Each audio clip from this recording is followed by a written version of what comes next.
Ya, mantan Menteri Pemuda dan Olahraga atau Menpora ditahan Polda Metro Jaya. Penahanan Roy Suryo ini setelah dipastikan kondisinya benar-benar sehat. Kemudian setelah dilakukan pemeriksaan dari tadi siang,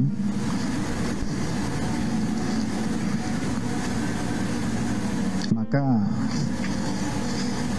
penyidik memutuskan mulai malam hari ini terhadap saudara Roy Suryo Noto Diprojo, laki-laki usia 52 tahun, sebagai tersangka dalam kasus ujaran kebencian ini.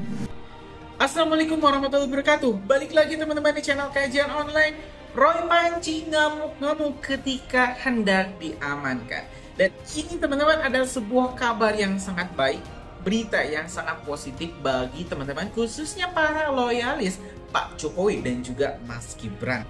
Hari ini kita bakal menengok proses pengamanan Roy Suryo dan juga gerombolannya, atau mungkin sering kita sebut Roy Suryo CS. Nah, di sini ada teroris Tiva, Rismon, Subhan dan juga Roy Suryo.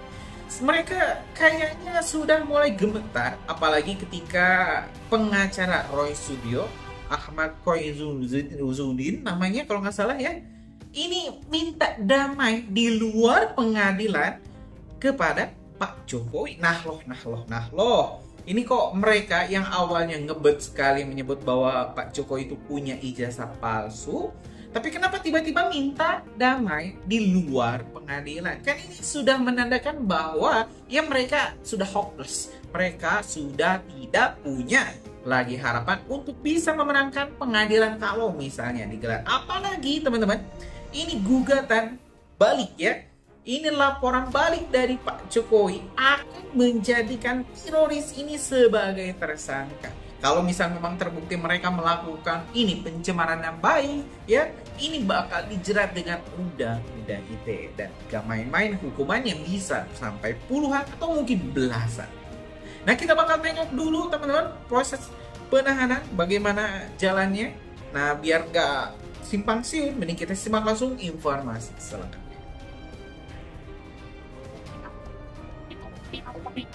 Majelis Hakim Pengadilan Tinggi DKI Jakarta memperberat hukuman mantan Menteri Pemuda dan Olahraga Roy Suryo.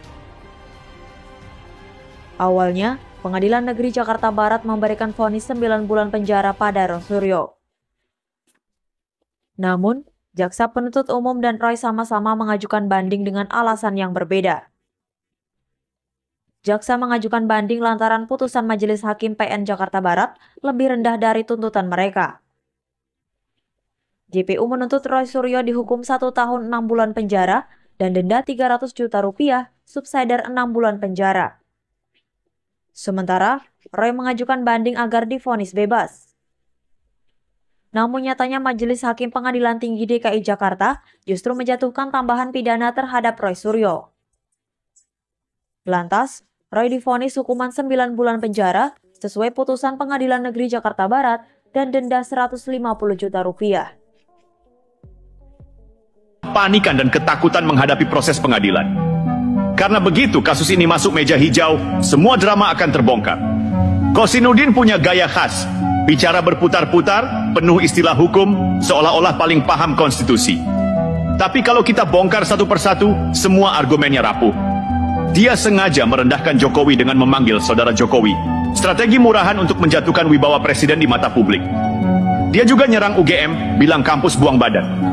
Padahal UGM udah tegas, ijazah Jokowi asli. Fakta akademik udah jelas, tapi Kozinudin terus bikin drama, karena drama itulah senjata utamanya. TPUA pengen dicap aktivis pembela kebenaran. Mereka bilang sedang melawan kriminalisasi. Tapi mari kita jujur, kalau nuduh orang tanpa bukti, itu bukan aktivisme, itu fitnah. Perlu Anda ketahui bahwa pada waktu itu Pak Prabowo belum nyalon. Ya sudah. Paham ini ya? Ya sudah. Oke, kalau paham. Yang kedua, siapa yang mengikuti siapa? Semua orang hari ini mengikuti Pak Prabowo, bukan Pak Prabowo mengikuti orang. Dia ketum partai, dia nggak mengikuti siapa-siapa. Dia mandiri di tengahnya, dan itu yang mesti kita hargai. Jangan salah, Bang Rofi. Jangan terbalik. Siapa mengikuti siapa mesti paham. Iya, saya paham ya. Tamparan dengan senyum, dengan mikrofon, dan dengan tata krama akademik. Dan menariknya, peristiwa ini datang di saat publik mulai lelah dengan politik kebencian. Di tengah masyarakat yang haus akan contoh teladan, UGM tampil sebagai institusi yang memilih berdiri di sisi rasionalitas. Mereka tidak ikut arus sensasi, mereka tidak takut kehilangan dukungan, mereka hanya ingin mengingatkan kita semua bahwa kebenaran tidak perlu teriak, cukup berdiri tegak dan konsisten. Sekarang posisi Jokowi semakin kuat. Dengan dukungan moral dan akademik seperti ini, ia bukan hanya mantan presiden, tapi simbol keteguhan dalam menghadapi fitnah. Dan bagi Roy, Tifa, Rismond, pesannya jelas. Kalau Anda masih mau melawan fakta sebesar UGM, berarti Anda bukan sedang mencari kebenaran, Anda sedang menolak kenyataan. UGM sudah bicara, Jokowi sudah diakui, masyarakat sudah melihat. Dan sejarah akan mencatat bahwa fitnah sebesar apapun, pada akhirnya akan kalah oleh satu hal, konsistensi kebenaran. Itulah kenapa publik harus berterima kasih kepada UGM. Karena di tengah dunia digital yang penuh manipulasi, masih ada lembaga yang berani menegakkan nalar, yang tidak tunduk pada tekanan opini, yang tetap menjaga integritas akademiknya tanpa terjebak pada pusaran politik kebencian. Jadi kalau masih ada yang mau bilang Jokowi bukan alumni UGM, jawab saja pelan. UGM sendiri sudah mengakuinya, lalu Anda siapa? Coba kita lihat dari kacamata publik, ya. Ketika UGM tampil memberi penghormatan kepada Jokowi, suasana media sosial langsung pecah. Ada yang kagum, ada yang terdiam, dan tentu ada juga yang kebakaran jenggot. Yang kagum bilang, wah, akhirnya kampus sebesar UGM angkat suara juga. Yang diam itu biasanya kelompok yang sebelumnya ikut nyinyir soal ijazah. Dan yang kebakaran jenggot, ya, siapa lagi kalau bukan trio penggiring isu lama? Roy, Tifa, dan Rismond. Lucunya, setelah momen itu, mereka mulai main aman. Nada bicaranya berubah. Yang tadinya percaya diri menuduh, kini mulai pakai kalimat, ya, kalau benar begitu, seharusnya dibuka saja datanya. Padahal datanya sudah terbuka, sudah disahkan, dan sudah diverifikasi langsung oleh kampus yang bersangkutan. Tapi ya, begitulah. Kalau ego sudah lebih besar dari logika, fakta pun dianggap ancaman. Dan menariknya lagi, UGM tidak hanya berhenti di ucapan formal. Dalam berbagai forum akademik, mereka konsisten menyebut nama Jokowi dengan rasa bangga. Fakultas Kehutanan bahkan menempatkan Jokowi sebagai simbol alumni sukses, seorang pemimpin yang berangkat dari akar ilmiah, lalu naik menjadi kepala negara. Ini bukan soal politik, ini soal legacy, warisan intelektual yang membuktikan bahwa pendidikan itu bisa melahirkan kepemimpinan, bukan kebencian. Nah, yang bikin ramai justru efek psikologisnya. Selama bertahun-tahun, publik disuguhi narasi negatif. Seolah Jokowi tidak sah, seolah dia hanyalah proyek politik, seolah dia tidak pernah kuliah.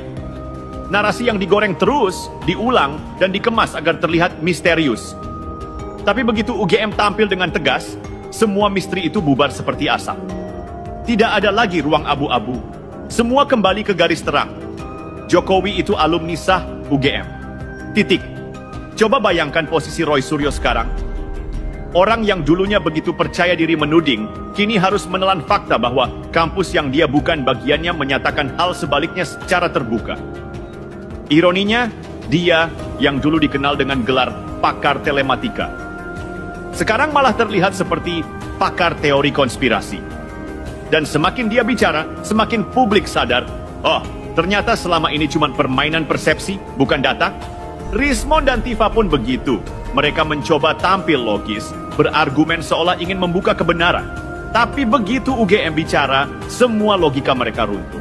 Dan kalau orang bicara, dia selalu pegang mic untuk dia sela.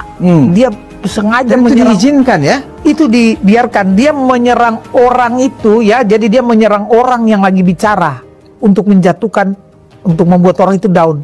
Ya kayak kemarin Pak Soehadi itu lagi bicara, dia serang terus, dia segera Pak Soehadi bilang sabar, saya mau bicara. Dia, nah itu berarti dia itu memang dia udah tahu ya bahwa dia belajar bahwa kalau saya membuat lawan kita itu down, saya harus serang. Nah itu sebenarnya tidak boleh. Harusnya ditegur juga sama host pada saat itu ya, pembawa acara saat itu harusnya menegur dia.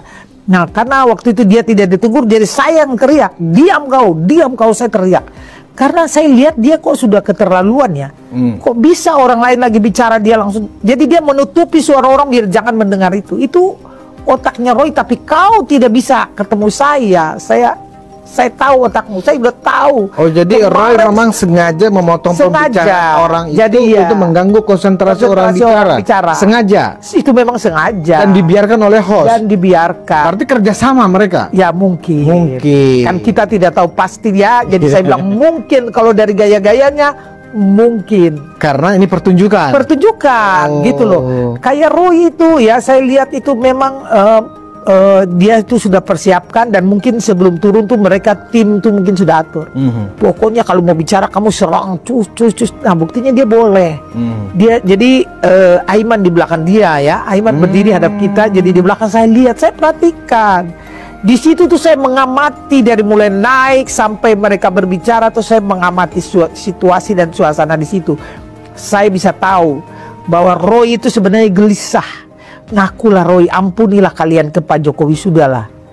Minta maaf aja sudah biar selesai. Jangan kalian berkepanjangan dengan membawa kebohongan. Jadi, jangan terlalu dini juga menyimpulkan dan menyalahkan Bareskrim Mabes Polri, karena yang gaduh ini antara kalian. Lemparannya ke polisi gitu loh. Jadi polisi mau tidak mau harus melakukan penyelidikan atas permintaan daripada teman-teman melalui laporan Dumasnya. Oke, Bung Aiman, saya ingin panggil Bang Roy juga. Jadi tolong ditunjukkan tadi yang identik tadi. Ada yang ingin saya tanyakan kepada Mas Roy. Ijazahnya tadi, karena yang 4 tadi. Ya. Oke, Mas, sebelum lanjut satu aja pertanyaan. Tunggu dulu.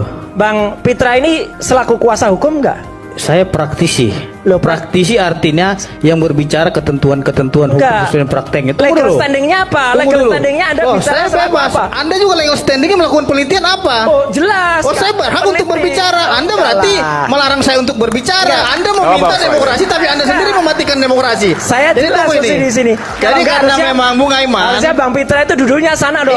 Jadi Bung Aiman, karena Bang Roy tadi itu membawa wayang, saya hari ini membawa borgol. Di sini. Ini borgol ya. Tolong menunjuk ini nih. Tolong diborgol sendiri tangannya ini. Ya, tolong ini. Bang Roy, tolong sini dulu. Tolong kemari dulu. Kemari dulu. Kan ditunjuk. Itu wayang saya pakai borgol nih. Ini tunggu dulu. Tunggu dulu, Mbak. Apa yang disampaikan oleh tunggu dulu. Ramadan ya. Mohon maaf, Anda ini tidak memberikan tontonan yang baik ya. Anda tidak memberi tuntunan Anda teatrikal. Tolong, Anda simpan borgol Anda itu ya. Bawa ini juga borgol Anda itu. Saya tidak setuju. Tidak setuju. Anda kok melarang saya? Enggak, tapi tidak pantas. Anda gimana? Ini kok enggak adil? Dianggap intimidatif. Ada izinnya enggak? Ada izinnya enggak borgol? Di atas hukum. Ada izinnya enggak borgol? Borgolnya ada izinnya enggak? Bung Aiman. Borgol siapa yang Anda bawa itu? Ini borgol siapa ini?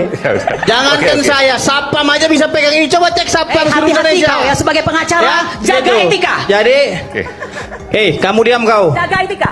Gak usah kau berbicara etika di sini. Bung Aiman, artinya saya ingin sampaikan ya, bahwasanya teman-teman kita ini melakukan teatrikal wayang. Apa salahnya saya juga melakukan alat peraga? Ya, oke, nggak apa. Borgol kan gitu. Artinya Anda punya cuma penjahat yang takut borgol gitu loh, seperti itu. Anda sudah memulai menjadi penjahat dengan berkata begitu ya. Kamu diam dulu. Ini sama saya kamu, kita sama-sama pengacara. Ini. Adab Anda tekankan. Ya, oke. Ini kamu yang mau bicara atau saya yang mau bicara? Nanti saya berikan kesempatan. Kau bicara yang baik, ya. Kalau tidak bisa bicara baik, kau jangan karena bicara. ibu-ibu aja saya, kalau laki-laki udah saya maki-maki kau. Oh, saya juga bisa maki Anda ya. Mas Roy, gimana nih kata relawan Jokowi? Semestinya segera ditetapkan tersangka, sudah siap, Mas Roy? Emang mereka itu Kapolri. Menurut Mas Roy gimana? Gak akan bisa jadi PSK? Jogetin aja. Tak jogetin aja tuh artinya gimana Mas Roy? PD gak akan jadi tersangka? Lah ini kan negara hukum lah.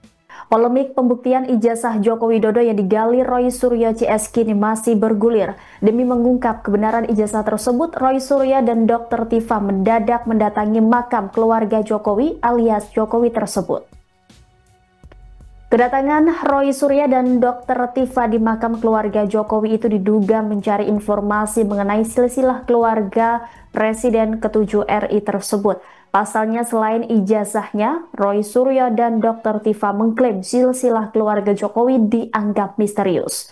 Namun aksi Roy Suryo dan Dr. Tifa mendatangi makam keluarga Jokowi itu menuai sorotan hingga dikecam petinggi Partai Solidaritas Indonesia atau PSI.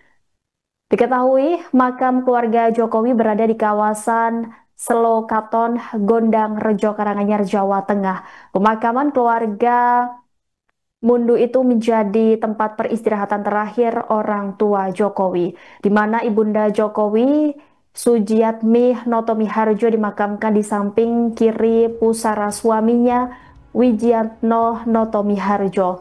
Perbuatan Roy Suryo dan Dr. Tifa yang tidak etis ini membuat PSI menyebut mereka gila. Wakil Ketua Umum DPP PSI Andi Budiman menilai tindakan Roy Suryo dan Dr. Tifa tidak bermoral dan hanya mengejar sensasi. Menurut Andi, mereka telah berniat buruk saat mengunjungi makam keluarga Joko Widodo. Andi menganggap mereka bukan mencari kebenaran terkait ijazah Jokowi. Sementara selain Andi, Ketua Direktorat Diseminasi Informasi dan Sosial Media DPP PSI Dian Sandi Utama juga tidak terima. Dian Sandi menilai tindakan mendatangi makam keluarga Jokowi hingga memberikan analisis suka-suka sangatlah tidak etis dan menyinggung nilai-nilai kesopanan. Terlebih mereka mendatangi makam keluarga Jokowi tanpa izin dari yang bersangkutan. Dalam media sosial pribadinya, Dian Sandi menyebut aksi yang dilakukan oleh kubu Roy Suryo CS sudah kelewat batas. Dian Sandi mengatakan apa yang dilakukan oleh Roy Suryo sudah tidak etis dan tidak manusiawi.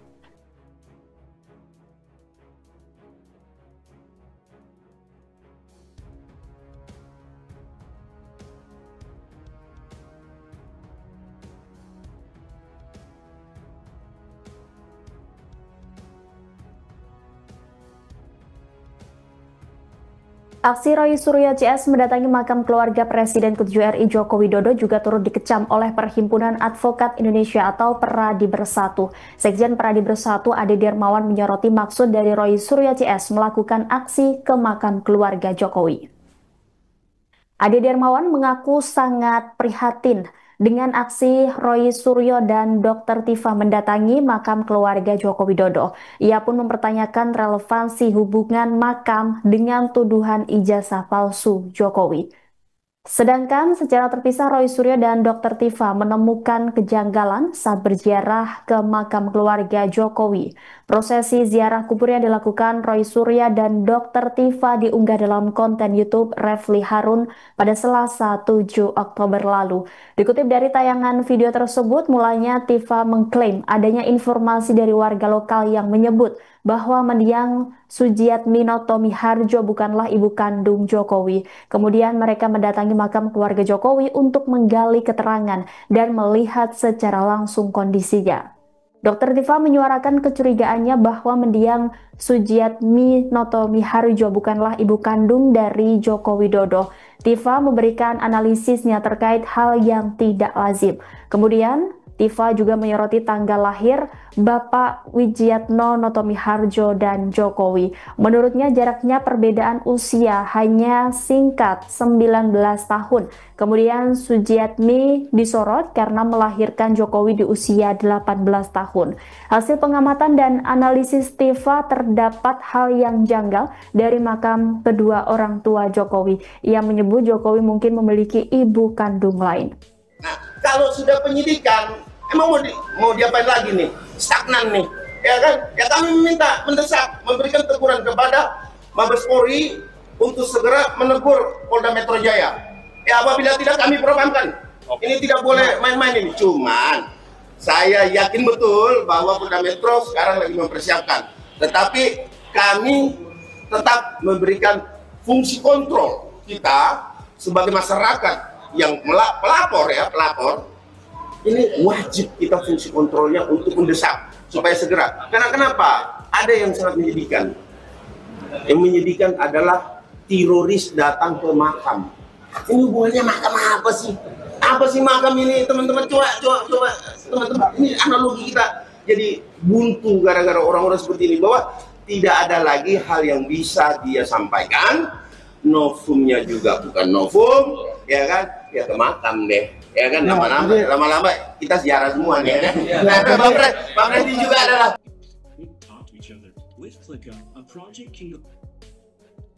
Ya teman-teman, barusan kita telah menyaksikan secara lengkap informasi detail terkait proses penahanan Roy Suryo CS.